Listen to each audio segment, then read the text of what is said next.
अस्सलामुअलैकुम। पेशे खिदमत है इमरान सीरीज़ बाय एम.ए. राहत। नागबेला।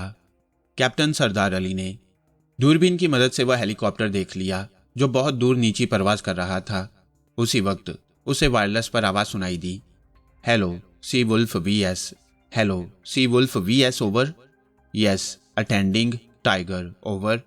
कैप्टन सरदार अली ने वायरलेस पर जवाब दिया। हमने आपको देख लिया है, बराहे करम 80 एंगल इख्तियार करें ओवर। हेलीकॉप्टर से आवाज़ सुनाई दी। हमने भी आपको देख लिया है, हम आ रहे हैं ओवर। उनके पास सिर्फ एक मशीन गन है, हम ज़्यादा नीचे जाकर उन्हें हिट नहीं कर सकते ओवर। हम आ रहे हैं, आप रिस्क ना लें, आप ऊपर चले जाएं ओवर। कैप्टन सरदार अली ने जवाब दिया। हम बुलंदी से आपकी रहनुमाई करेंगे over. Thank you over and all. और वायरलेस बंद हो गया। कैप्टन ने लॉन्च स्टीयरर को हदायत दी और जदीद तरीन लॉन्च की डायरेक्शन बदलने लगी। ये समुद्री मुहाफिजों का पेयर था। फिजाई निगरान एयर टाइगर कहलाते थे और पानी पर पेट्रोलिंग करने वालों को सी वुल्फ कहा जाता। ये खास स्क्वाड समुंदर के जरिए होने वाली स्मगलिंग को रोकने के लिए बनाया गया था और खुशकिस्मती से इसे ऐसे दयानतदार लोगों की क़ियादत हासिल हो गई जो फ़र्ज शनास और मुहिब्बे वतन थे। नतीजे में बहुत कुछ हुआ था और हो रहा था। इस वक्त ये पेयर गश्त पर था कि एयर टाइगर ने उस लॉन्च को देखा जो बर्क रफ्तारी से जा रही थी और दारुल हुकूमत के मगरबी साहिल से चली थी। एयर टाइगर ने उसे वार्निंग दी और नीचे से फायरिंग शुरू हो गई। तब हेलीकॉप्टर से सी वुल्फ सरदार अली को हदायत दी गई और उस पेयर ने लॉन्च को छाप लिया, लेकिन फ़ज़ाई मुदाखलत खतरनाक थी। मशीन गन ऑपरेटर को ऐसी डायरेक्शन दे दी गई कि वह हेलीकॉप्टर को निशाना न बना सके। यह सिर्फ पायलट की महारत थी कि वो उसकी रेंज से बचता रहा। उसे बहरिया की लॉन्च का इंतजार था। इत्मीनान बख्श सूरत हाल होने के बाद हेलीकॉप्टर ने आसमान की बुलंदियों का रुख इख्तियार कर लिया और लॉन्च से उसे देखते हुए सही रास्ते का इंतखाब कर लिया गया। स्मगलरों की लॉन्च तेज रफ्तारी का रिकॉर्ड कायम कर रही थी। तब सरदार अली ने ताकतवर मेगाफोन संभाला और उसकी आवाज़ उभरी। तुम्हारी जद्दोजहद बेकार है, तुम हमारे निशाने पर हो, रुक जाओ, हम तुम्हारी जिंदगियों की हिफाजत चाहते हैं। लेकिन जवाब दूसरी तरफ से दिया गया। स्मगलरों की लॉन्च से मशीन गन के कहके उभरे। स्टीयरर ने फौरन रुख तब्दील कर लिया और लॉन्च को गोलियों की जद से बचा लिया। वार्निंग नंबर 2, लॉन्च रोक दो, हाथ बुलंद करके खड़े हो जाओ। तीसरी वार्निंग आखिरी होगी, लेकिन लॉन्च ना रुकी। वार्निंग नंबर 3, लॉन्च के इंजन बंद कर दो, यह आखिरी वार्निंग है। कैप्टन ने कहा और गोलियों की जद से बचने के लिए झुक गया। इस दौरान गनर लॉन्चर सीधा कर चुका था। स्मगलर यहाँ इस चक्कर में थे कि खुले समुंदर तक पहुंच जाएं, जो अभी बहुत दूर था। फायर, कैप्टन ने अफसोस भरे लहजे में कहा और लॉन्चर बटन दब गया। 2 छोटे रॉकेट फिजा में लकीरें बनाते हुए लॉन्च की तरफ लपके और आन की आन में लॉन्च का उस तरफ का हिस्सा उड़ गया। मशीन गन बदस्तूर गोलियां बरसा रही थी और दूसरा फायर हुआ। इस दौरान कई बदन फिजा में उछलते हुए नजर आए। साथ ही मशीन गन बंद हो गई। यस सर, गनर ने पूछा। थोड़ा तवक्कफ करो मसूद हसन, तुम होशियार रहो, कैप्टन ने अपने स्टीयर से कहा और वो लॉन्च की डायरेक्शन बदलता रहा। लेकिन अब स्मगलरों की लॉन्च में आग लग गई थी और शोले बढ़ते जा रहे थे। फिनिश, कैप्टन ने अफसुर्दगी से कहा। मैं उन लोगों की जिंदगी बचाना चाहता था, सजा कानून देता है, लेकिन सर अब क्या हुक्म है। चलो करीब चलो, कैप्टन ने आहिस्ता से कहा। मगरबी साहिल का ये हिस्सा कई ज़दा पहाड़ियों पर मुश्तमिल था। बाज़ जगह ये पहाड़ियाँ इस कदर ढलवान थी कि इन पर कदम नहीं टिकाए जा सकते थे। एक बुलंदो बाला पहाड़ी की चोटी पर 2 अफराद आंखों पर इंतहाई ताकतवर दूरबीनें लगाए खड़े थे। उनमें एक 40 साला औरत और एक 30 साला जवान आदमी था। औरत भरे भरे बदन की मालिक एक पुरवकार शख्सियत थी और मर्द वर्जिशी बदन रखने वाला तवाना आदमी जिसके चेहरे पर हल्की दाढ़ी थी। ये दोनों समुंदर में होने वाले खूनी खेल दूरबीन की मदद से देख रहे थे। दोनों के चेहरों पर गमो अंदों के आसार थे और उनके चेहरे रोए रोए से हो रहे थे। फिर जब लॉन्च के शोले बुलंद हुए तो औरत ने गमगीन लहजे में कहा, हम डूब गए जोसेफ, हम डूब गए। मर्द ने कोई जवाब नहीं दिया। औरत ने आंखों से दूरबीन हटाई और फिर उसे पूरी कुव्वत से समुंदर में उछाल दिया। मर्द ने भी आंखों से दूरबीन हटा ली।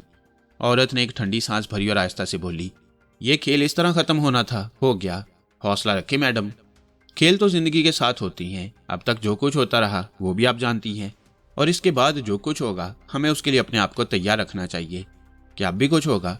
अभी तो जिंदगी पड़ी है मैडम, आप इस तरह बददिल ना हो, जोसेफ ने कहा। दिलासा भी क्या अहमकाना चीज़ होती है। इंसान से वो कहा जाता है जो उसके लिए मुमकिन ना हो। सब्र का नाम दिया जाता है, लेकिन क्या सब्र इतनी आसानी से आ जाता है?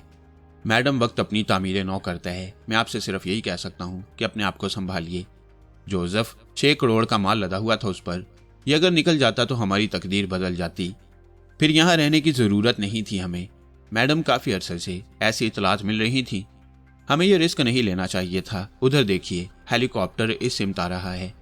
अचानक जोसेफ ने आसमान की जानिब देखते हुए कहा और औरत ने निगाहें उठाकर उस तरफ देखा।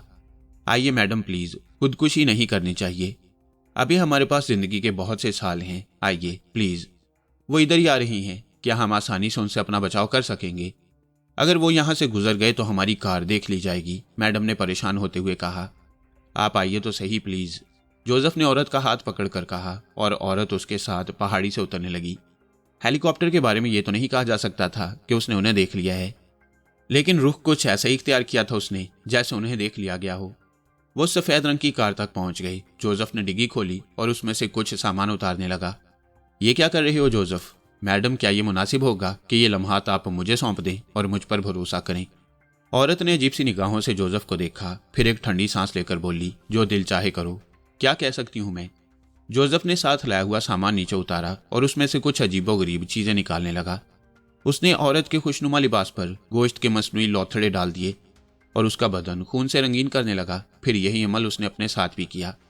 उसके पास कुछ खास किस्म के सिलेंडर भी थे जिन्हें पहले उसने औरत के लिबास पर और फिर अपने लिबास पर स्प्रे कर लिया और सड़े हुए गोश्त की बू फिजा में उभरने लगी। औरत खामोशी से उसके इस अमल को देख रही थी। फिर उसने जमीन से काई उठाई और औरत के चेहरे और हाथों पर मल दी। सारे अमल वो इसी अंदाज में कर रहा था और औरत खामोशी से उसकी मामूल बनी हुई थी। उसने कहा, बहुत बुरा वक्त पड़ा है हम पर जोसेफ। आप जैसी बाहौसला खातून हिम्मत हार गई मैडम। तो फिर जोसेफ किस खेत की मूली है? बराहे करम अब वही कीजिए जो हमें करना है। वो देखो, हेलीकॉप्टर आ गया, औरत ने कहा। हेलीकॉप्टर की आवाज उनके सरों पर गूंज रही थी। फिर शायद हेलीकॉप्टर से उनकी कार को देख लिया गया और हेलीकॉप्टर एक मखसूस दायरे में चक्कर लगाने लगा। जोसेफ ने औरत का हाथ पकड़ा और फिर वो कार से कुछ फासले पर जमीन पर लेट गई। बड़े आला फनकार मालूम होते थे। जमीन पर उनके लेटने का अंदाज ऐसा था जैसे उनमें जिंदगी की कोई रिमक बाकी ना हो। खून के वो लौथड़े जो आंतों की शक्ल में थे, इस तरह उन्होंने अपने आप पर फैलाए हुए थे जैसे ये अंदाजा हो कि उनके बदन जख्मी करके उन्हें कत्ल कर दिया गया है। शायद वो हब से दम के माहिर भी थे। चुनाचे थोड़ी देर के बाद जब हेलीकॉप्टर जमीन पर उतरा और साहिल की रेत फिजा में बुलंद होने लगी तो उनके जिस्मों पर भी खासी गर्द आ पड़ी और वह बिल्कुल ही बेहाल नजर आने लगे। हेलीकॉप्टर से शायद कुर्ब जवार में भी किसी को इतला दी गई थी, क्योंकि थोड़ी ही देर के बाद 2 लैंड रोवर वहां पहुंच गईं और उनसे चंद अफराद नीचे उतर आए। वो राइफलें सीधी किए हुए कार की जाने बढ़े थे। हेलीकॉप्टर से उतरने वालों ने उनकी रहनुमाई की और थोड़ी देर के बाद वो कार के नजदीक पहुंच गए। बहरिया की वर्दी में मलबूस अफराद ने कार का जायजा लिया। उस पर कोई नंबर प्लेट मौजूद नहीं थी और उसके दरवाजे बेतरतीबी के अंदाज में खुले हुए थे। बहरिया के एक अफसर ने कहा, क्या आप लोग सड़ी हुई लाशों का ताफुन महसूस कर रहे हैं? जी सर, तलाश कीजिए। लगता है यहाँ कुछ लाशें भी पड़ी हुई हैं। और वो लोग चारों तरफ दौड़ गए। उन्होंने औरत और मर्द की ये लाशें देखी और अपने अफसरान को इतला करने लगे। ताफुन इतना शदीद था कि उन्हें अपनी नाकों पर रुमाल रखने पड़े। दोनों लाशें बुरी तरह बिगड़ी हुई लग रही थीं। उनके जिस्मों पर जमे हुए खून का रंग साफ जाहिर हो रहा था कि खासा पुराना है। यह अलग बात है कि अगर उसे छूकर देख लिया जाता तो सूरत हाल मुख्तलिफ महसूस होती और कम अज कम इन लोगों को ताज्जुब होता कि यह खून कैसा है। बहरिया के एक ऑफिसर ने घुटी घुटी आवाज में कहा, इन लाशों को फौरन शहर पहुंचाना होगा। यस सर, हम इंतजाम किए देते हैं। और फिर उन दोनों लाशों को उठाकर लैंड रोवर में रखवाया गया। लेकिन जिन लोगों ने लाशें गाड़ी में रखी थीं उन्हें एक अजीब सा एहसास हुआ। वो ये कि लाशों के जिस्मों में वह हरारत मौजूद थी जिसे जिंदगी की हरारत कहा जा सकता है।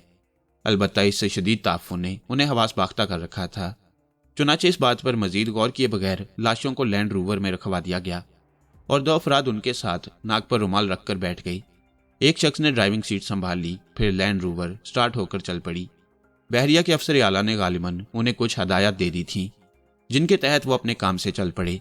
साहली इलाके से निकलकर लैंड रोवर खुली सड़क पर आ गई और सीधी सड़क पर दौड़ने लगी। ये इलाका बिल्कुल अलग थलग था और इस हिस्से के बारे में सरकारी फाइलों में ये बात दर्ज थी कि यहाँ स्मगलरों की जन्नत है और ये स्मगलिंग के लिए मौजूद जगह है। इस सिलसिले में कुछ कार्रवाइयां भी हुई थीं, लेकिन स्मगलर भी अपना काम करते रहे। लैंड रोवर आगे पहुंचने के बाद एक मोड़ से घूमी तो अचानक ही उन दोनों अफराद को अपनी गर्दनों में सुइयां सी चुभती महसूस हुई।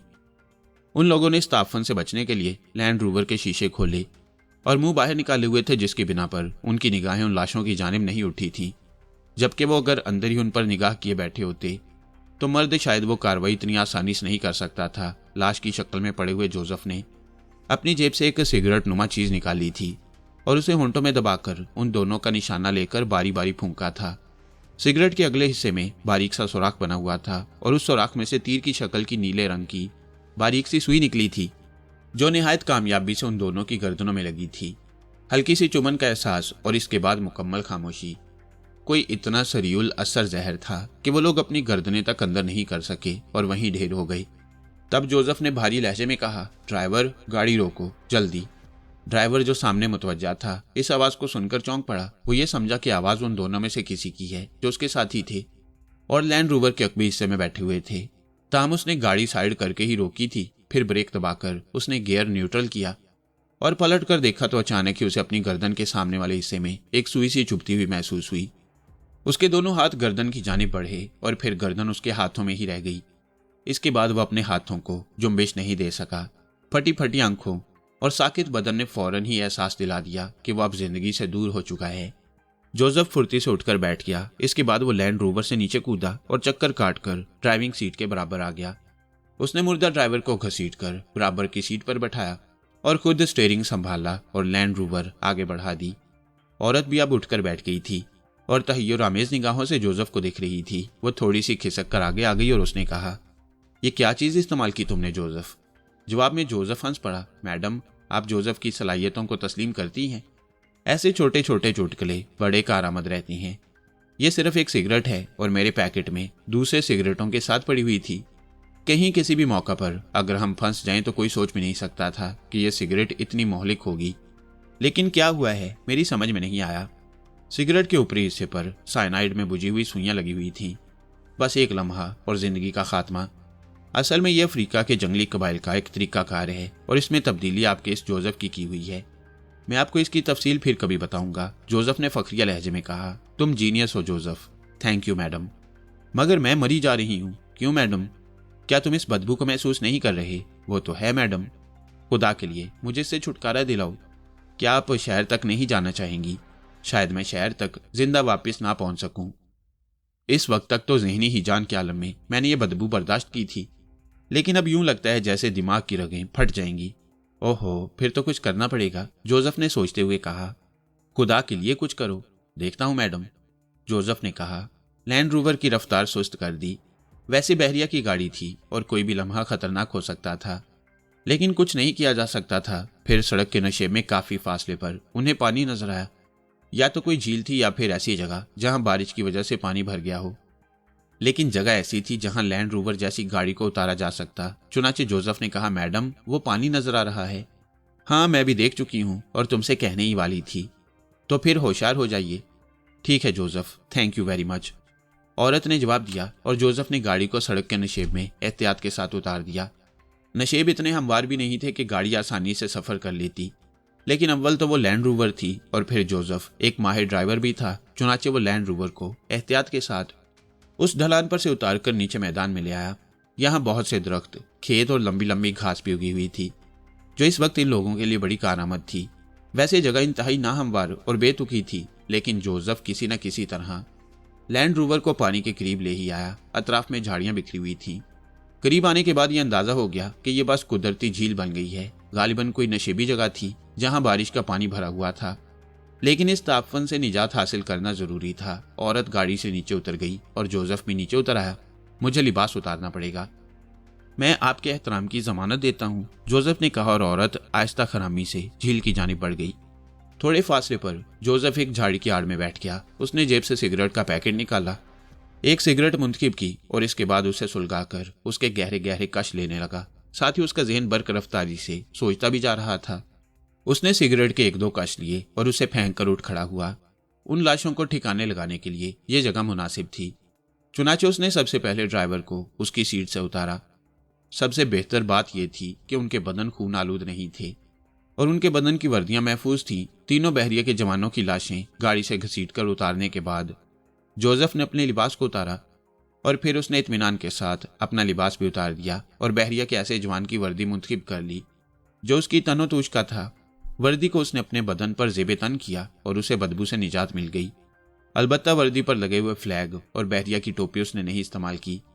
इस तरह बस वो एक सफेद पतलून में इंतहाई स्मार्ट नौजवान नजर आ रहा था।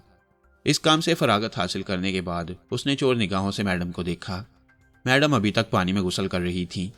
गालिबन उसने अपना लिबास वगैरह भी धोया था। फिर जोसेफ दोबारा उसी जगह आकर बैठ गया जहां पहले बैठा था।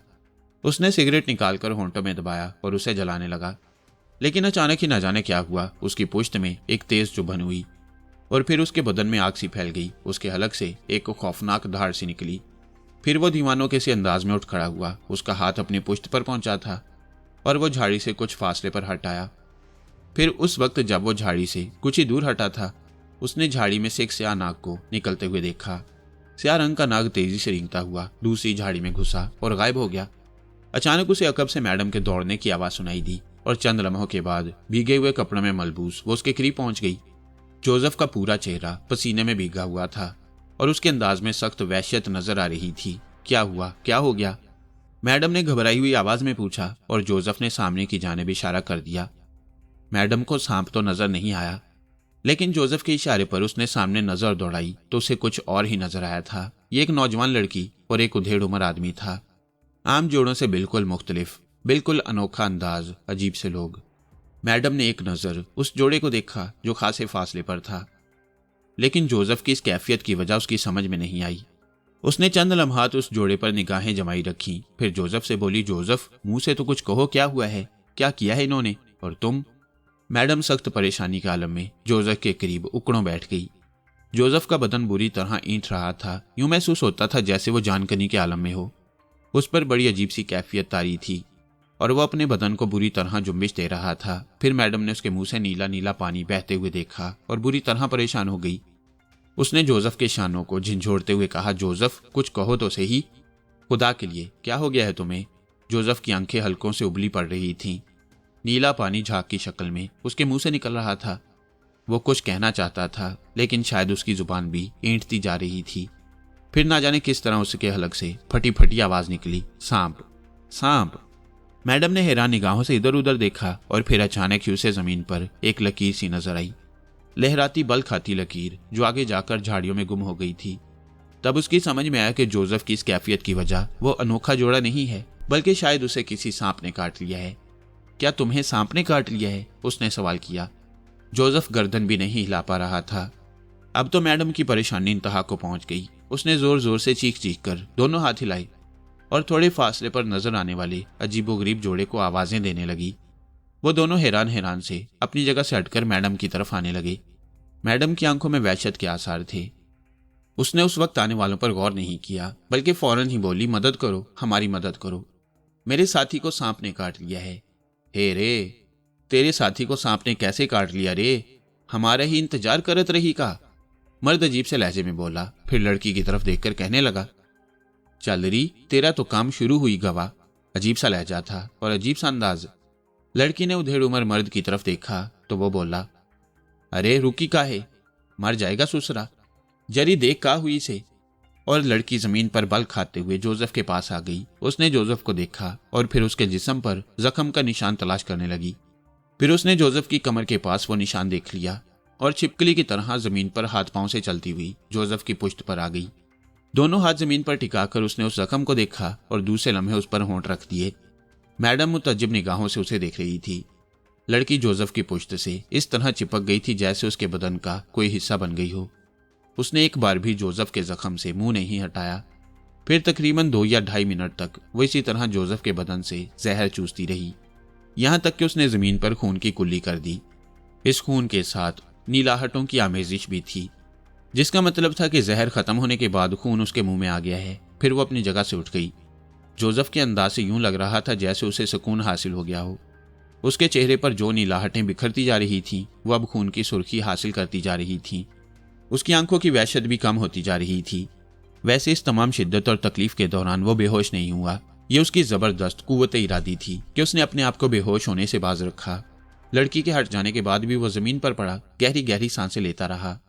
मैडम अब लड़की का जायजा ले रही थी। यकीनी तौर पर गैर मामूली नौयत की लड़की थी। उसकी उम्र कुछ भी हो, सही अंदाजा लगाना बेहद मुश्किल था, लेकिन नाकाबिल यकीन हद तक खूबसूरत नकूश, उन्नाबी होंठ, सतवां नाक, दूध जैसा सफेद रंग और आंखें तो उसके पूरे वजूद में क़यामत थीं। ऐसी आंखें लाख 2 लाख में एक नजर आती हैं, बड़ी बड़ी हसीन तराश लिए, लेकिन उनका रंग नाकाबिल यकीन चमक का हामिल महसूस होता था कि उन आंखों में बिजलियां तड़प रही थीं। काली काली पुतलियां, जिसके अंदर एक हल्की सी नीली लकीर सीधी खिंची हुई, और ये लकीर ही उसे आम इंसानों से मुख्तलिफ करती थी। बिल्लियों की आंखों में ऐसी सीधी लकीरें पाई जाती हैं। मैडम ने एक लम्हे में महसूस कर लिया कि कोई ऐसी शख्सियत उसके सामने है जिसके बारे में हतमी तौर पर कुछ नहीं कहा जा सकता। मर्द उधेड़ उम्र का आदमी था, किसी कदर पस्ता कामत, लेकिन बदन पर मामूली किस्म के रंगीन टुकड़ों का लिबास पहने हुए। उसके पास कुछ झोले वगैरह भी थे। मैडम जोसेफ की कैफियत देखती रही, फिर उसने झुककर उससे पूछा, जोसेफ क्या हाल है? हैरत अंगेज तौर पर बेहतर हूं मैडम, लेकिन आप यकीन कीजिए कुछ इस तरह कमजोरी महसूस हो रही है जैसे सारे बदन की जान खींच ली गई हो। हुआ क्या था? मैडम झाड़ियों के पास बैठकर सिगरेट पी रहा था कि अकब से एक सांप ने काट लिया। बहुत गहरे रंग का काला और इंतहाई खौफनाक सांप था। माय गॉड, क्या मुसीबत है!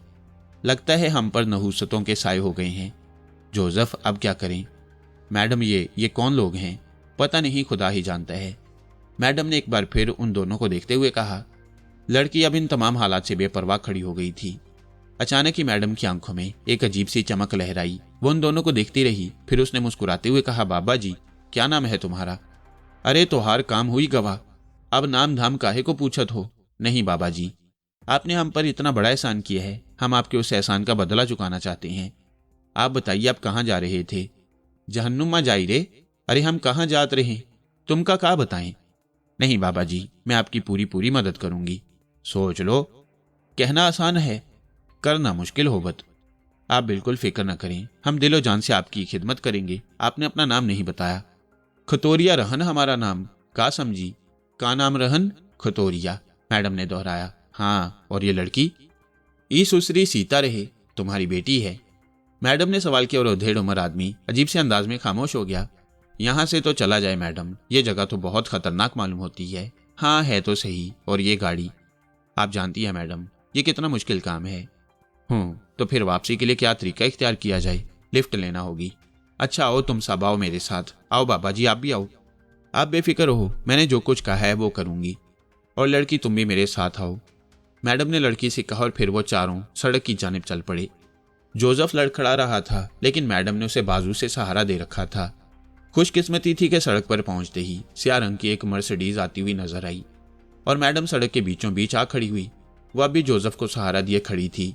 मर्सिडीज में एक ही आदमी था, खूबसूरत लिबास में मलबूस, चेहरे से अच्छी खासी शख्सियत का मालिक नजर आता था। आंखों पर सुनहरी फ्रेम का चश्मा लगाए हुए किसी कदर नेक दिल और हमदर्द आदमी मालूम होता था। जोसेफ जमीन पर बैठ गया।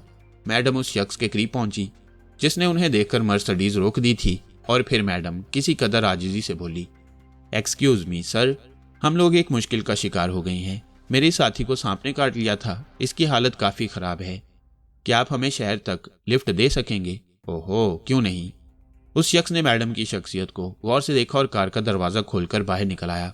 फिर वो जोसेफ के करीब गया और झुककर उसे बाजू का सहारा देने लगा, लेकिन उस वक्त मैडम का सीधा हाथ उसकी गर्दन पर पड़ा और उसके हलक से एक जोरदार कराह निकल गई। मैडम ने दूसरा हाथ उसकी गर्दन पर रसीद किया और वो औंधे मुंह जमीन पर आ रहा। उधेड़ उम्र शख्स जिसने अपना नाम खतोरिया बताया था बुरी तरह चौंक पड़ा। अरे ई का करन बहनिया, अरे मार डालूगी का सुसरा को, हाय रे हाय, अरे का करत रहे भाई। शट अप, मैडम ने कहा। जोसेफ भी उठ खड़ा हुआ। मैडम ने बेहोश आदमी को घसीटकर सड़क के किनारे डाला और जोसेफ से कहा, तुम ड्राइविंग सीट के बराबर वाली सीट पर बैठ जाओ और चलो तुम लोग पीछे बैठ जाओ। काहे रे भाई, क्या हमको पकड़ कर ले जा रही हो? अरे हमने क्या किया है तुम्हारा, हम तो एहसान करी है। वाह रे वाह, बैठो, क्यों मुसीबत बन रहे हो मेरे लिए, बैठो। मैडम ने दरवाजा खोलकर उधेड़ उम्र आदमी का बाजू पकड़ा और उसे कार में धकेल दिया। फिर वो लड़की की जानिब रुख करके बोली, अपने इस बाबा को संभालो, तुम लोगों को मुझसे कोई तकलीफ नहीं पहुंचेगी, चलो तुम भी बैठ जाओ। लड़की उधेड़ उम्र शख्स की निस्बत किसी कदर दिलचस्पी से कार की अकबी सीट पर जा बैठी। मैडम ने खुद स्टीयरिंग संभाला और कार आगे बढ़ा दी। मर्सिडीज एक आलीशान इमारत में दाखिल होकर पोर्च में जा रुकी। जोसेफ दरवाजा खोलकर नीचे उतर आया। हालांकि वो अब भी नकाहत महसूस कर रहा था, लेकिन हिम्मत से काम ले रहा था। इस दौरान मैडम भी दरवाजा खोलकर नीचे उतर आई। तुम लोग भी उतरो, मैडम ने कहा और वो पुलिसरार जोड़ा भी नीचे उतर आया। आओ, मैडम ने कहा और वो सब अंदर चल पड़े। अंदर पहुंचकर मैडम ने कहा, देखो खतौरिया, तुमने मेरे साथी की जान बचाई है, हम दोनों तुम्हारा एहसान मानते हैं। हम जिस तरह भी हो सका तुम्हारी खिदमत करेंगे। अभी तुम लोग आराम करो, तुम्हें यहाँ कोई तकलीफ नहीं होगी। बाद में तुम जहां जाना चाहोगे हम पहुंचा देंगे। तेरा शुक्रिया बीबी, अगर तू हमारा इतना एहसान मानी रहे ना, तो कौन किसी की परवाह करे है। नहीं नहीं, तुमने बहुत बड़ा एहसान किया है हमारे ऊपर। हम तुम्हें इसका इतना सिला देंगे कि तुम याद करोगे। आओ मैं तुम्हें तुम्हारे कमरे में पहुंचा दूं। जोसेफ, तुम बड़े कमरे में जाओ और आराम करो, मैं इन्हें इनका कमरा दिखा कर आती हूँ, मैडम ने कहा और उन दोनों को साथ लेकर कोठी के अंदरूनी हिस्से में पहुंच गई। फिर एक खाली कमरे का दरवाजा खोला जहां अंदर 2 बेड लगे हुए थे और आराइश की तमाम चीजें मौजूद थीं। मैडम ने अंदर दाखिल होकर कहा, ये दोनों बिस्तर तुम्हारे लिए हैं, आराम करो। मैं एक मुलाजिम को तुम्हारे पास भेजती हूँ, जिस चीज की जरूरत हो उससे मांग लेना, वह तुम्हें लाकर देगा। इधर देखो, ये गुसल खाना है, नहा सकते हो जाकर। वो दोनों फटी फटी आंखों से उस कमरे को देख रहे थे। फिर खतौरिया ने गर्दन हिलाकर कहा, ठीक है तो हर शुक्रिया। मैडम उन्हें वहां छोड़कर कमरे से बाहर निकल आई और आहिस्ता आहिस्ता चलती हुई एक राहदारी अबूर करके एक और कमरे के दरवाजे के सामने पहुंच गई। वसी और इस कमरा नशिस्तगाह के तौर पर इस्तेमाल होता था। आला दर्जे के फर्नीचर और कालीन वगैरह से आरास्ता। जोसेफ उस कमरे में एक सोफे पर थके थके अंदाज में दराज था। मैडम को देखकर संभल कर बैठ गया तो मैडम ने हाथ उठाकर कहा, नहीं, मुझे एहसास है कि जहर ने तुम्हारे जिस्म में तोड़फोड़ की होगी, आराम से बैठो। क्या आप कॉफ़ी पियेंगी मैडम? हाँ, मैं कॉफ़ी के लिए कहती हूँ। नहीं, मैंने मुलाजिम से कॉफ़ी के लिए कह दिया है। एक अहम काम तो तुमने किया ही नहीं जोसेफ, मैडम बोली और जोसेफ सवालिया निगाहों से उसे देखने लगा। फिर बोला, क्या मैडम? मर्सिडीज हमारी कोठी के पोर्च में मौजूद है। ओह माय गॉड, मेरा ज़हन वाकई माऊफ हो रहा है। मैं बंदोबस्त करता हूँ। बैठो बैठो, मैडम ने कहा और एक तरफ दीवार में लगा हुआ स्विच दबा दिया। फौरन ही एक मुलाजिम अंदर आ गया। पंटर को बुलाओ, मैडम बोली और वो शख्स गर्दन हिलाकर चला गया। चंद ही लम्हात के बाद लंबे कद का एक दुबला पतला आदमी अंदर दाखिल हुआ जो सूरत ही से गुंडा मालूम होता था। पंटर, एक मर्सिडीज पोर्च में खड़ी है, चाबी इग्निशन में ही लगी हुई है, तुम उसे फौरन स्टार्ट करके ले जाओ और किसी ऐसी जगह खड़ी कराओ जहां से वो पुलिस वगैरह को मिल जाए, लेकिन ख्याल रखना स्टीयरिंग और दरवाजे के हैंडलों वगैरह पर कोई निशान न रह जाए। Yes madam. एहतियात से जाओ और अगर रास्ते में कोई गड़बड़ महसूस हो तो तुम्हें यह बताने की जरूरत नहीं है कि तुम्हें क्या करना है। आप फिक्र न करें मैडम, पंटर ने कहा और गर्दन झुकाकर बाहर निकल गया। मैडम एक सोफे पर बैठ गई। उसके चेहरे पर अफसुर्दगी के आसार थे। चंद लम्हात वो इसी तरह खामोश बैठी रही। फिर उसने जोसेफ की तरफ देखकर कहा, आज के दिन के बारे में क्या कहते हो जोसेफ? शायद हमारी जिंदगी का मनहूस तरीन दिन रहा है मैडम। हाँ, आज हम वो अपना मुकाम खो बैठे जो हमारी शनाख्त कराता था। अब हम क्या रह गए हैं जोसेफ, तुम्हें इसका अंदाजा है? जी मैडम, हमारे तमाम असासे डूब गए।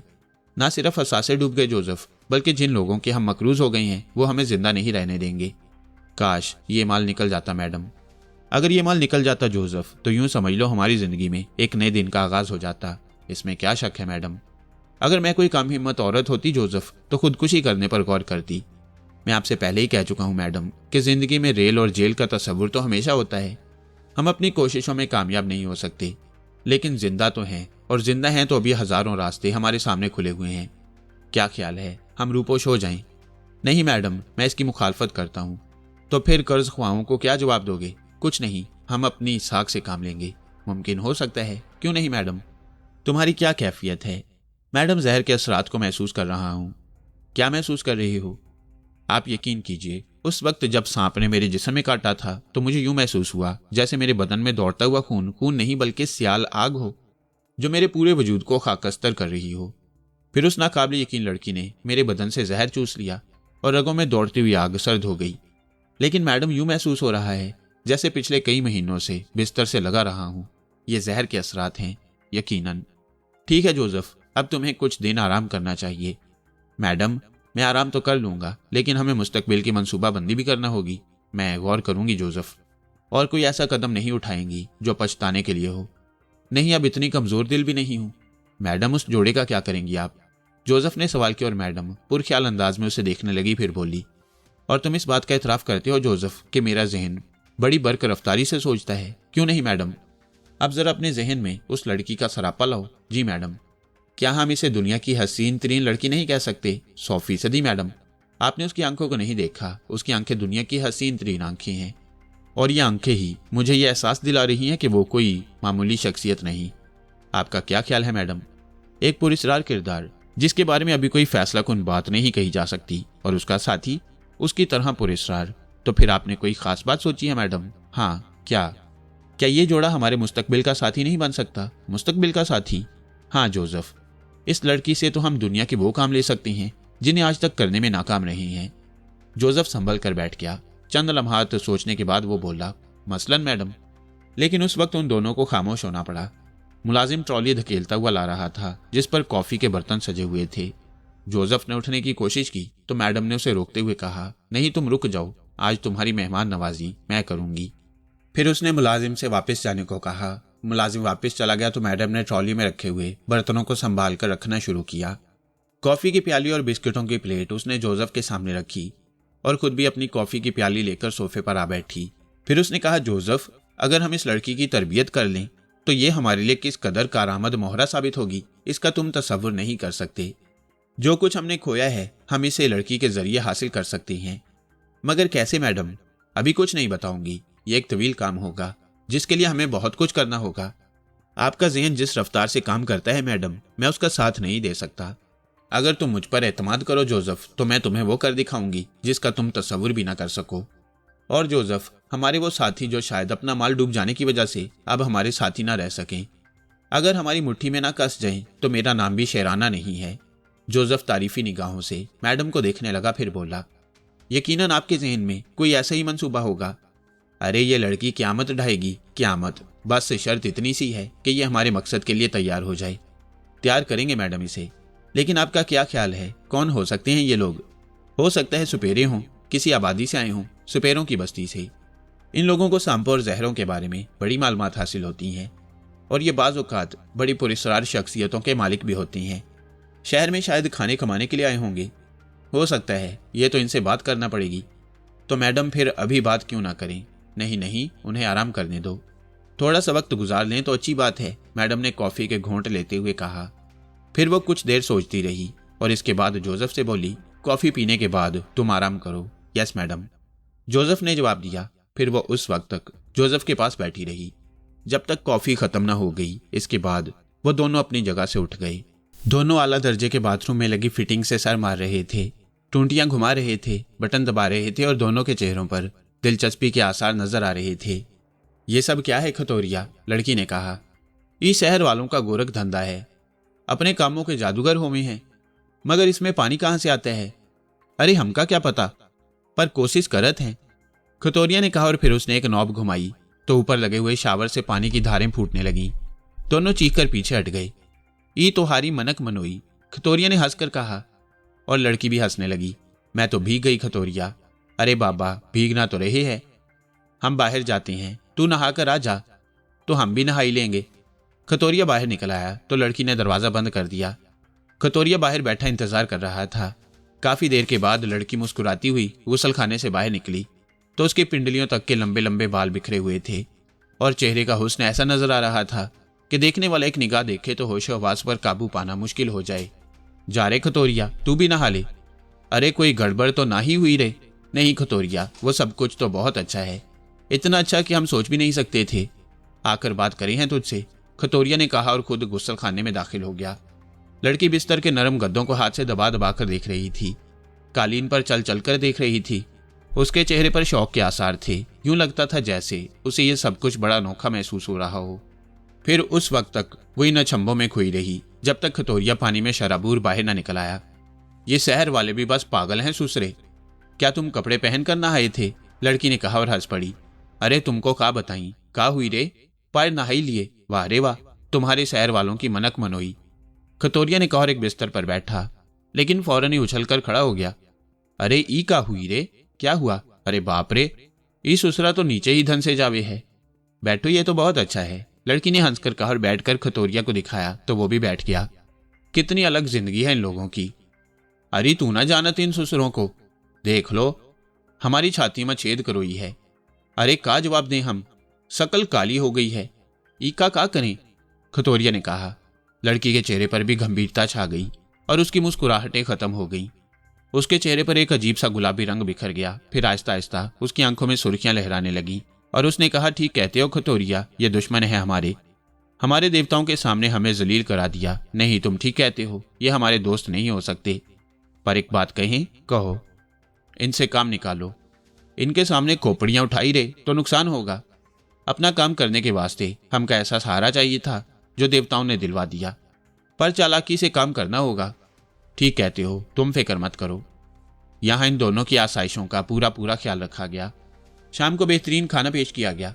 इसके बाद दूसरी सुबह उम्दा नाश्ता। फिर दिन को 10 बजे के करीब मैडम ने जोसेफ के साथ इनसे मुलाकात की। तुहार शुक्रिया, पर अब तू का हमको निकालने आई रे? खतोरिया ने कहा। नहीं बाबा, कैसी बातें करते हो, मेहमानों को कहीं निकाला जाता है? मैडम ने कहा। तुहार बड़ी मेहरबानी, हम तो खुश हैं कि हम तुहार काम आई, हमका सहारा मिल गई रे। बाबा तुम कहाँ से आए हो? नागबेला से, खतोरिया ने जवाब दिया। ये क्या है? हमारा बस्ती है, हम उधर से शहर आई है, रोजी की तलाश माँ। ओह अच्छा, नौकरी करने आए हो तुम। मगर तुमने बताया नहीं, क्या ये तुम्हारी बेटी है? मैडम ने कहा। ए बिटिया तो ना है हमरी, पर बिटिया जैसी रहे है हमारा साथ में। तुम्हारे साथ ही आई है ना, तो और का। अगर तुम चाहो खतोरिया बाबा तो मैं तुम्हारी नौकरी का बंदोबस्त कर सकती हूँ। क्या काम करना चाहते हो तुम? अरे ई तो घपला है, हमका कोई काम नहीं आए है, बस नाग बस्ती के लोग हैं, बीन बजा बजा कर नाग पकड़े हैं। बहुत से नाग हैं हमारे पास। यहाँ? मैडम ने कहा। हाँ री, मगर तुम्हारे पास तो ऐसा कोई सामान नजर नहीं आता। मैडम ने हैरान होकर पूछा। अरे तू देखेगी का? हाँ, सांप हैं तुम्हारे पास? हाँ बोला ना है, पर ऐसे सांप हैं हमारे पास कि तू ख्वाबों में भी ना देखेगी। दिखाओ मुझे। अभी ना ही। क्यों? बस हमने बोला ना, अभी ना ही। उनके देखने का एक वक्त होता है। अभी ना ही देखो बिटवा। पर तुम क्या कह रही थी? हमारी नौकरियों का बंदोबस्त कर दिए हो? हाँ बाबा, तुम फिक्र मत करो। ये बताओ तुम्हें क्या चाहिए? अरे रोटी, 2 वक्त की रोटी, और का? और कपड़ा? अरे हाँ, मुआफ़ी चाहती हूँ। असल में कल जो कुछ हुआ था उसने मुझे बहुत परेशान कर दिया। मैं तुम्हारे लिए कपड़ों का बंदोबस्त अभी किए देती हूँ, थोड़ी देर के बाद। और सुनो, तुम लोग यहाँ आराम से रहो, नौकरी की बिल्कुल फिक्र मत करो, जो चाहिए मुझे बताओ। और ये लड़की, क्या नाम बताया तुमने इसका? सीता। हाँ सीता, तुम मेरी बहुत अच्छी दोस्त हो, बहुत प्यारी सहेली, क्या समझी। इस घर को अपना ही घर समझ कर रहना, मैं तुम्हें वो बना दूंगी जो तुम सोच भी नहीं सकती। बेटिया, मैं ई चाहत रहूं कि तू इसका ख्याल करे, मेरी परवाह मत कर। ठीक है बाबा, शर्त यह है कि जो कुछ हम कहें वो ही मानते रहना। तो अब यही करेंगे, तुम्हार नौकर जो हो गई है। नहीं बाबा, तुम नौकर नहीं हो, मेरे बहुत अच्छे दोस्त हो। तेरा जो मन चाहे कह, अब हम तेरे साथ हैं। खतोरिया ने कहा और मैडम के होंठों पर मुस्कुराहट फैल गई। फिर वास्ता से बोली, सीता क्या तुम मेरे साथ आओगी? जी, मैं आपको क्या कहूँ, लोग मुझे मैडम कहते हैं। मैडम? हाँ जी मैडम, आप हुक्म दें, मुझे क्या करना है। आओ मेरे साथ, और जोसेफ तुम बैठकर बाबा खतोरिया के साथ बातें करो। मैडम सीता को लेकर बाहर निकल आई। थोड़ी देर के बाद वो अपनी ख्वाबगाह में पहुंच गई, जहां उसकी ड्रेसिंग अलमारियां रखी हुई थीं। मैडम ने कहा, सीता ये लिबास मुमकिन है तुम्हारे बदन पर ढीले हों, मगर तुम भी अच्छे कदो कामत की लड़की हो, जरा पहन कर देखो इन्हें। मैडम ने कुछ लिबास निकाले और सीता उन लिबासों को देखने लगी, फिर हंस पड़ी और बोली, मैडम हमने ऐसे लिबास कभी नहीं पहने, मैं तुम्हें बताती हूँ। मैडम ने कहा और एक खूबसूरत लिबास सीता को पहनाने लगी। दूसरी तरफ जोसेफ खतोरिया से बातें कर रहा था और खतोरिया उसकी बातों से खुश नजर आ रहा था। तुम्हारी दुनिया तो बहुत अजीब होगी खतोरिया, जोसेफ कहने लगा। हम लोग इस शोर के आदी ना हैं, वो तो मैं जानता हूँ। तुम लोग सांप पकड़ते हो? हाँ, पकड़त रहन। बाबा, तुम्हारे पास क्या ऐसी जड़ी बूटियां भी होती हैं जो सांप के कांटे का इलाज होती हैं? हाँ होती हैं, खतोरिया ने जवाब दिया। वो लड़की सीता भी सांप पकड़ती है? अरे बहुत पकड़ती है, लेकिन उसने जिस सांप का जहर चूसा था उस जहर ने उसे नुकसान नहीं पहुंचाया। नहीं रे, हम पर देवी देवताओं का साया होता है, सांप सुसर हमका कोनो नुकसान ना पहुंचाई रे। तुमने कहा था ना कि तुम्हारे पास बहुत से सांप मौजूद हैं, और कितनी बार कहूं बिटवा। नहीं, मेरा मतलब है ना, तुम लोगों के पास वो टोकरियां जिनमें सांप बंद होते हैं, और ना ही कोई ऐसी चीज नजर आ रही है जिससे यह अंदाजा हो कि तुम्हारे पास सांप हैं। खतोरिया हंसने लगा, फिर उसने अपने झोले नुमा लिबास में हाथ डालकर चमड़े की बनी हुई एक डिब्बिया निकाल ली और उसका ढक्कन खोलने लगा। जोसेफ इश्तियाक भरी निगाहों से उस डिब्बिया को देख रहा था। तब उसने देखा कि उस डिब्बिया में से एक नन्हा सा सांप बरामद हुआ, सफेद रंग का खूबसूरत सांप जिसकी आंखों में 2 नीलम जुड़े हुए थे। इंतहाई चमकदार नीले मोती।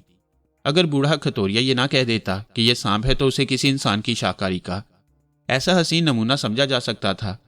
वो कुंडली मारे बैठा हुआ था और एक नन्ही सी तख्लीक नजर आ रहा था। अलबत्ता जब खतोरिया ने डिबिया पर हाथ मारा तो नन्हे से नाग ने अपना फन उठा दिया और डिबिया ही में सीधा होकर बैठ गया। जोसेफ ने ख्वाबों में भी कभी ऐसे सांप का तसव्वुर नहीं किया था। सफेद रंग का यह नन्हा सा सांप जो अपनी शक्ल में मुकम्मल मालूम होता था, बार बार अपनी बारीक सुर्ख जुबान बाहर निकाल रहा था और उसकी आंखों में जगमगाते हुए नीलम बेहद हसीन लग रहे थे। जोसेफ उसे देखता रहा। फिर उसने कहा, यह दुनिया की सबसे अजीब और अनोखी तख्लीक है। मालिक ने संसार में ना जाने का पैदा किया है बिटवा। इसके अलावा और भी सांप है तुम्हारे पास? हाँ रे, बहुत कुछ है। अगर तुम इन सांपों को फरोख्त करना चाहो तो मेरा ख्याल है म्यूजियम वाले इन्हें लाखों रुपए में खरीद सकती हैं। यही तो फर्क है बिटवा, तुम शहर वालों में और हम में। हम अपने दोस्तों को बेचते नहीं और तुम लोग सब कुछ बेच देते हो। जोसेफ ने अजीब सी निगाहों से खतोरिया को देखा और बोला, बहरहाल और सांप दिखाओ मुझे। ना ही बिटवा, अभी रहन दो, सारे सांप सीता के रहें, हमारे तो बस एक दो ही रहें, फिर कभी सही। बहुत देर तक जोसेफ खतोरिया से बातें करता रहा। वो इस जाहिल आदमी से बहुत मुतासिर हुआ। फिर थोड़ी देर के बाद दरवाजे से मैडम अंदर दाखिल हुई और उसके पीछे झिझकती हुई सीता। जोसेफ ने सीता को देखा और उस पर सख्ता तारी हो गया। खूबसूरत लिबास में मलबूस, हसीन मेकअप किए हुए। ये महसूस होता था जैसे किसी सियारे की कोई ऐसी मखलूक इस दुनिया में आ गई हो जिसका तसव्वुर इस दुनिया के लोगों से ना किया जा सके। इतनी हसीन नजर आ रही थी वो कि जोसेफ की सांस रुकी जा रही थी। तब मैडम ने कहा, कहो जोसेफ, सीता को देखो। मुझे इसकी आंखों के लिए एक सुनहरे फ्रेम की ऐनक चाहिए, वरना लोग इसकी आंखों का शिकार होकर दीवानगी की हद में दाखिल हो जाएंगे। जोसेफ, मैं इस शायर के लिए एक ऐसा अजूबा तैयार कर रही हूं जो लोगों को पागल कर देगा। मैं तस्लीम करता हूं मैडम, जोसेफ ने सरसराते हुए लहजे में कहा। होता है, कभी कभी ऐसा भी होता है, लेकिन जो होता है उस पर कभी कभी खुद को ही पछताना पड़ता है। कैप्टन फयाज का मामला भी ऐसा ही था। उसने अपनी मुलाजमत के दौरान तरक्की की थी, नाम भी कमाया, बहुत से ऐसे पेचीदा केस हल किए जो दूसरों के बस के न रहे थे। और ये बात भी खलूसे दिल से तस्लीम करता था कि इमरान ने कभी किसी पर यह जाहिर नहीं किया कि फयाज को इंस्पेक्टर के ओहदे से सुपरिटेंडेंट के ओहदे तक पहुंचाने में उसने कोई मदद की है। लेकिन फयाज बाद में खुद ही उससे कतराने लगा। कतराने की दो वजूहात थीं। पहली तो ये कि वो ये नहीं चाहता था कि किसी शख्सियत के सामने एहसास कमतरी का शिकार रहे, और वह शख्सियत इमरान ही की थी। दूसरों के सामने तो उसके रोबो जलाल का ये आलम था कि अच्छे अच्छे लोग उससे बात करते हुए हकला जाते, लेकिन ये इमरान ही था जो कुछ कहे या ना कहे। लेकिन फयाज को इस एहसास से छुटकारा नहीं मिलता था कि इमरान उसकी असलियत से वाकिफ है, और यही सबसे बड़ी कमजोरी होती है इंसान की कि वो अपनी असलियत को छुपाना चाहता है। अगर फयाज इमरान के साथ मसरूफ रहता तो उस वक्त ना जाने कितनी तरक्की हासिल कर सकता था, लेकिन उसने खुद ही इमरान को छोड़ रखा था। यह अलग बात है कि उसकी बीवी बारहा इमरान के बारे में पूछ चुकी थी। इमरान भी इन दिनों कुछ ज्यादा ही कटा कटा रहने लगा। वैसे फयाज को अब इस बात का बखूबी इल्म हो चुका था कि इमरान के हाथ बहुत ऊंचे पहुंच चुके हैं और आला तरीन हुक्काम तक उसकी रसाई है। कई बार ऐसे मौके पेश आए थे कि खुद महकमा सुराग रसानी के डायरेक्टर जनरल को अपने बेटे के मामलात में शिकस्त का सामना करना पड़ा। सर अब्दुर्रहमान के लिए भी फयाज के दिल में बड़ी हमदर्दी थी, क्योंकि वो खुद बेटे से सख्त नाला थे। दूसरी बात यह थी कि इमरान मनमौजी आदमी था। अगर मौज में आ जाए तो कुछ से कुछ कर डाले, और अगर मसला किसी और तरफ निकल जाए तो फिर फयाज को कई बार शर्मिंदगी का सामना करना पड़ा। लेकिन यह भी एक हकीकत है कि इमरान से अलहदगी के बाद वो अभी तक कोई ऐसा कारनामा सर अंजाम नहीं दे सका था जिससे उसकी शोहरत में इजाफा होता। बस छोटे मोटे चंद तुक्के लगे थे। महकमा सुराग रसानी की तरफ से एक केस उसके सपुर्द किया गया और इसमें उसे मुकम्मल नाकामी रही। तकरीबन 1.5 माह हो चुका था काविशें करते हुए, लेकिन कोई सिरा हाथ ही नहीं आ रहा था। बहरिया के जिम्मेदारों को इतला मिली थी कि एक खास पॉइंट से स्मगलिंग का भारी काम होता है। लॉन्चें लोड होकर दूसरे समुद्रों में निकल जाती हैं और महकमा मौसमियात वाले खराब मौसम की इतला देकर स्मगलरों के लिए निकल जाने का सामान पैदा कर देती हैं। इस सिलसिले में गहरी निगाहों से छानबीन की गई और बिलाखिर बहरी मुहाफिजों ने कुछ ऐसे पॉइंट हासिल कर लिए। एक लॉन्च को उन्होंने समुद्र में रोका जिसके लिए बड़े आला इंतजाम किए गए थे। हेलीकॉप्टर और मोटर बोट्स इस्तेमाल की गई थी, लेकिन लॉन्च पर मौजूद स्मगलरों को वो जिंदा नहीं पकड़ सके और लॉन्च गहरे समुद्र में गर्क हो गई। हाथ कुछ नहीं आया। लेकिन इसके बाद के मामला तो और उलझ गए थे, जिससे इस केस की नौयत संगीन हो गई और ये केस बहरिया इंटेलिजेंस के जरिए महकमा सुराग रसानी तक पहुंचा। वाकयात यूं थे कि लॉन्च की तबाही के बाद हेलीकॉप्टर जो इस ऑपरेशन में हिस्सा ले रहा था साहिल की तरफ वापस आया तो उसने एक कार खड़ी देखी और ये सोचकर कि इस पुरस्कार जगह इस कार की मौजूदगी क्या मायने रखती है, हेलीकॉप्टर नीचे उतर आया। कार के पास उन्हें 2 लाशें मिली जिनमें एक औरत और एक मर्द की लाश थी। ये ताफुन ज़दा लाशें सड़ी हुई थीं और उनके जख्म खराब हो गए थे। तब एक बहरी लैंड रोवर में 3 जवानों के साथ उन लाशों को सिविल अस्पताल रवाना किया गया। लेकिन लैंड रोवर एक ऐसी जगह पाई गई जो सड़क से उतर कर थी और वो तीनों अफराद जो उन लाशों को लेकर गए थे मुर्दा पाए गए। उनके जिस्मों पर ना कोई जख्म का निशान था और ना कोई ऐसी अलामत जिससे उनकी मौत का पता चल सके। पोस्टमार्टम की रिपोर्ट ने यही कहा कि बदन में जहर की आमेजिश पाई गई है, लेकिन ये जहर किस तरह उनके जिस्म में पहुंचा इसका कोई अंदाजा नहीं हो सका। उनमें से एक की वर्दी भी गायब थी और लैंड रोवर वहीं खड़ी हुई थी। कदमों के कुछ ऐसे निशानात भी पाए गए थे जो समझ में ना आने वाले थे। फिर इससे मुंसलिक एक और वाकया इल्म में आया। वो ये कि एक सनतकार अपनी मर्सिडीज कार में एक दूसरे शहर से वापस आ रहा था कि रास्ते में उसे कुछ अफराद मिले। एक पुरवकार सी औरत ने उससे लिफ्ट मांगी और कहा कि उसका साथी एक हादसे का शिकार हो गया है। फिर उस शख्स को कराटे का हाथ मारकर बेहोश कर दिया गया और वो लोग मर्सिडीज ले उड़े। मर्सिडीज एक सिनेमा हॉल के कंपाउंड में पाई गई जो 2-3 दिन के बाद पुलिस ने सिनेमा के स्टाफ की रिपोर्ट पर वहां से हासिल की। वो गाड़ी जो साले समुंदर पर मिली थी वो भी चोरी की थी और उसे एक दफ्तर के बाहर से हासिल किया गया। ये ऐसे पुरस्कार वाकयात थे जो दिमाग को पूरी तरह हलचल में मुब्तला कर देते। बहरिया के 3 जवानों का कत्ल और सबसे बड़ी बात ये कि ऐसी 2 पुरस्कार शख्सियतों की जिंदगी के निशान जिन्हें साहिल पर लाश की शक्ल में देखा गया और लाशें भी ऐसी जिनसे शदीद ताफुन उठ रहा हो। बहरहाल पहले दूसरे शोबे काम करते रहे और बाद में ये केस महकमा सुराग रसानी के सुपुर्द कर दिया गया। लेकिन फयाज के लिए वो अजाब ही बनकर रह गया। 1 माह से ऊपर हो गया था, लेकिन फयाज को यकीन था कि हमेशा की तरह झाड़ खाने के सिवा और कुछ नहीं होगा, और हो भी यही रहा था। सर अब्दुर्रहमान की जानिब से बुलावा आया और फयाज को चक्कर आ गया। वो अपनी जगह से उठा और फिर मामूल के मुताबिक लरसता सहमता हुआ सर अब्दुर्रहमान के ऑफिस में दाखिल हो गया। सर अब्दुर्रहमान किसी फाइल पर झुके हुए थे। फयाज ने एड़ियां बजाई, तब भी उन्होंने नजर उठाकर उसे नहीं देखा। चंद लम्हात के बाद सर अब्दुर्रहमान ने फाइल समेट कर रखा, गर्दन उठाकर उसे देखा और फयाज की आंखें बंद हो गईं। आओ। सर अब्दुर्रहमान की आवाज उभरी और फयाज चंद कदम आगे बढ़कर उनके सामने पहुंच गया। बैठो। शुक्रिया जनाब। फयाज कुर्सी पर बैठ गया। सर अब्दुर्रहमान उसे देखते रहे, फिर बोले, तुम्हारे आबा व अजदाद क्या करते थे? सर अब्दुर्रहमान ने सवाल किया। जी? मैंने पूछा क्या करते थे वो? जी सर, डैडी भी मुलाजमत पेशा थे। क्या मुलाजमत करते थे? सरकारी दफ्तर में ही मुलाजिम थे। तुम्हें इंटेलिजेंस में आने का शौक कैसे पैदा हुआ? जी वो सर बस घर में सब खैरियत है? जी सर। इमरान का क्या हाल है आजकल? जी। फयाज महसूस कर रहा था कि हर लफ्ज में भीगा हुआ जूता सर पर पड़ रहा है। सर अब्दुर्रहमान बहरहाल महकमा सुराग रसानी के डायरेक्टर जनरल थे। अब इस कदर अहमक भी नहीं थे कि उन्हें इमरान और फयाज के रवाबत का इल्म ना हो। सर अब्दुर्रहमान सवालिया अंदाज में उसे देख रहे थे। फयाज ने कहा, सर बहुत अरसे से उनसे मुलाकात नहीं हुई। जिंदा है? जी ये भी नहीं मालूम। क्या ये भी नहीं मालूम तुम्हें कि इमरान जिंदा है या नहीं? जी सर बिल्कुल नहीं मालूम। फयाज के चेहरे का रंग उड़ गया। तुम्हारी तो बड़ी गहरी दोस्ती थी। जी सर। फयाज ने उसी तरह मौदबाना लहजे में कहा। खत्म हो गई? नहीं। तो फिर तुम्हें यह भी नहीं मालूम कि वो किस हाल में है? नहीं सर। क्या नहीं? मेरा मतलब है अल्लाह उन्हें जिंदा रखे। ठीक ही होंगे। फयाज ने कदरे संभले हुए लहजे में कहा। तुम्हारी मुलाकातें क्यों खत्म हो गईं? बस सर वो अलग मसरूफ रहते हैं और तुम अलग। जी सर। तुम्हारी मसरूफियात क्या हैं आजकल? जी। फयाज फिर घबरा गया और उसके हलक से सहमी हुई आवाज निकली। क्या कर रहे हो आजकल? कुछ नहीं सर।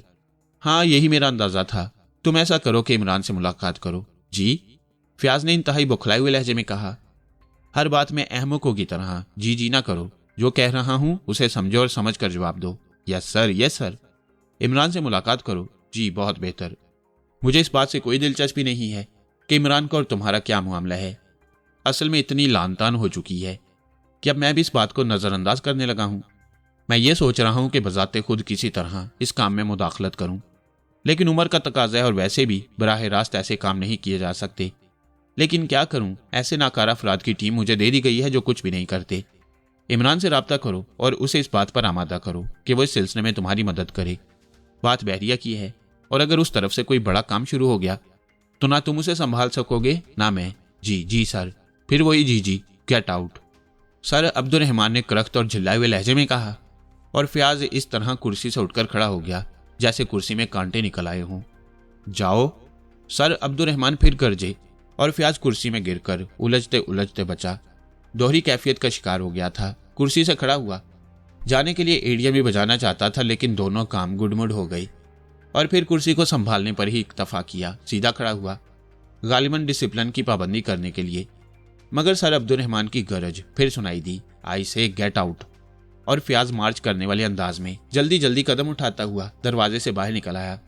बाहर के मामलात को भी नजर में रखना था। पूरा स्टाफ सामने मौजूद था और ना जाने क्यों फयाज को यूं महसूस हुआ जैसे स्टाफ के लोग उसे देखकर अपनी मुस्कुराहटों को रोकने में नाकाम रहे हैं। लेकिन जाहिर है इस बात पर उन्हें कोई सजा तो नहीं दी जा सकती थी। बदहवासी के अंदाज में वहां से निकला और अपने ऑफिस में दाखिल हो गया। फिर कुर्सी पर बैठकर उसने इस तरह आंखें बंद कर ली जैसे मीलों दौड़ लगाता हुआ आया हो। उसके होंठ खुश्क हो रहे थे। दिल चाह रहा था कि अर्दली को बुलाकर पानी मांगे, लेकिन ये बात भी वो अच्छी तरह जानता था कि अर्दली इस वक्त पानी का गिलास जरूर लेकर आता है जब वो सर अब्दुर्रहमान के ऑफिस से वापस अपने ऑफिस तक पहुंचता है। और यही हुआ। अर्दली चंद लम्हात के बाद गिलास में पानी लिए अंदर दाखिल हुआ और फयाज का पारा चढ़ गया। क्या है ये? पानी है सर। किसने मंगवाया? जी। अर्दली हैरत से बोला, किसने मंगवाया है ये पानी? फयाज ने गरज कर कहा, सर आपके लिए लाया हूं। क्यों? बगैर मंगवाए क्यों लाए हो? मुआफी चाहता हूं सर, मेज पर गिलास का पानी मौजूद नहीं था। मैंने सोचा शायद आपको जरूरत हो। Get out.